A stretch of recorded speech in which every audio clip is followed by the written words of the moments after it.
La cour, levez-vous.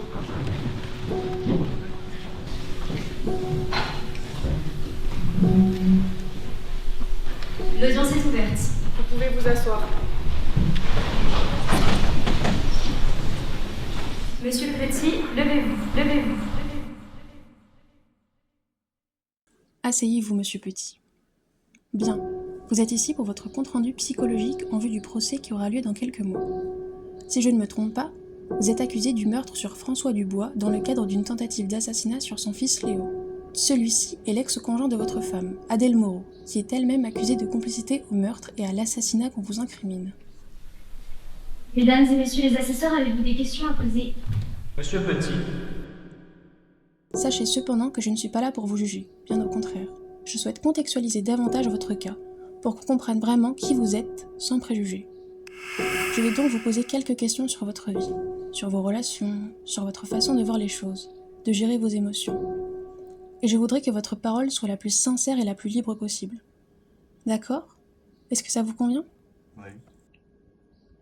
Très bien, monsieur Petit. Alors, avant de parler de la famille Dubois, est-ce que vous pourriez me parler de votre consommation aux produits illicites et à la vente, en fait? Qu'est-ce que vous voulez que je vous dise, moi? À qui vous la vendez, où vous l'achetez? Bah, je la vendais surtout à des amis, à des proches. Enfin, des amis. C'était des gens qui faisaient genre ils me connaissaient, mais en vrai ils voulaient juste gratter. Hein. Mais bon, je suis habitué à ça, ils sont tous pareils de toute façon. C'est-à-dire? Bah les faux quoi, les mecs qui font les sympas avec moi alors que je sais très bien que derrière mon dos ils peuvent pas me blairer. De toute façon, que ce soit eux, que ce soit ma famille, que ce soit même ma meuf, ça a toujours été la même chose. Hein. Pourquoi est-ce que vous vous êtes lancé dans ce secteur-là? Est-ce que vous avez eu d'autres travails avant? Ouais. Bah, vous savez, si je me suis lancé dans ça, c'était un peu par dépit, parce que j'avais rien d'autre. De base, je suis peintre de bâtiment, puis ensuite je suis devenu ambulancier, mais à un moment ça a dû se terminer. Pourquoi ça s'est terminé? Bah pour plein de raisons. Surtout que bah du coup je conduisais dans mon travail et à côté de ça je prenais de plus en plus de drogue parce que je stressais beaucoup, notamment à cause de mes parents et aussi à cause de mon ex-femme et de mon gosse. Mais au moins voilà, au moins quand je prenais de la drogue, bah je stressais moins, j'étais plus calme. Donc même si ça m'a coûté mon job, au moins ça me faisait du bien quoi. Vous stressiez, vous dites? Dites-moi en plus. Et mes parents ils viennent de Mitège là. Non, arrête. Si, non mais si. Et tu sais quoi, à côté il y a ma meuf, elle me quitte. Et j'ai la garde de mon gamin dans 2 jours là. C'est une galère. Bah galère, en plus j'ai plus de logement, tu vois. J'ai plus un sou. Qu'est-ce que je fous gros? Ma daronne, elle a une caravane, je peux voir si je peux te la passer, mais je peux pas te la passer avant demain. Donc, ce soir, j'ai que dalle pour toi, mon gars. Vraiment? Ah, vraiment Regarde. que dalle.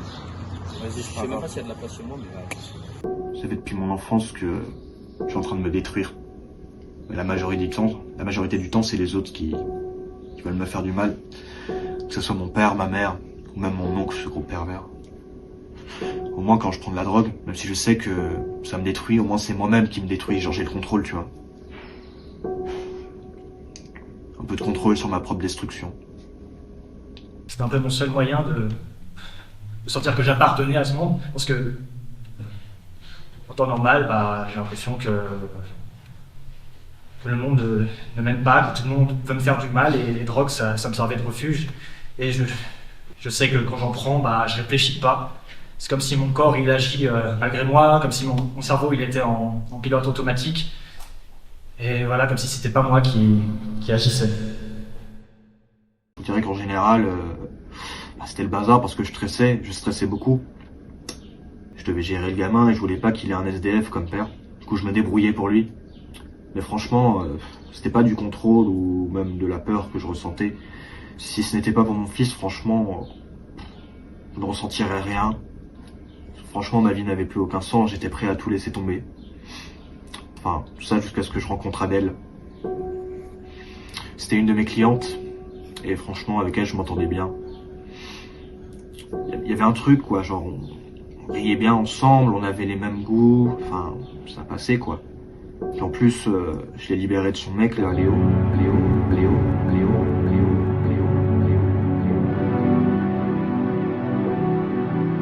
J'aurais jamais dû faire ça, j'ai ruiné.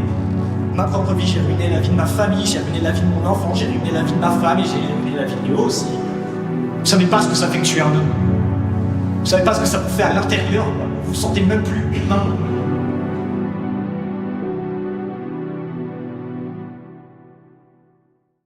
Donc Monsieur Petit, là on peut voir qu'il y a une espèce de petite peluche, ou un côté plutôt triste, plutôt malheureux, et un côté un peu plus heureux, positif. Vous êtes plutôt de quel côté, vous, Monsieur Petit?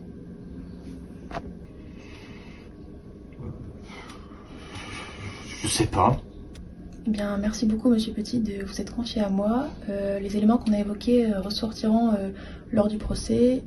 Gardez-les en tête, ça vous permettra de mieux vous comprendre et de mieux vous défendre. À la question, Monsieur Petit est-il coupable d'avoir, à Ancy-le-Franc, le 22 mars 2022, volontairement donné la mort à François Dubois?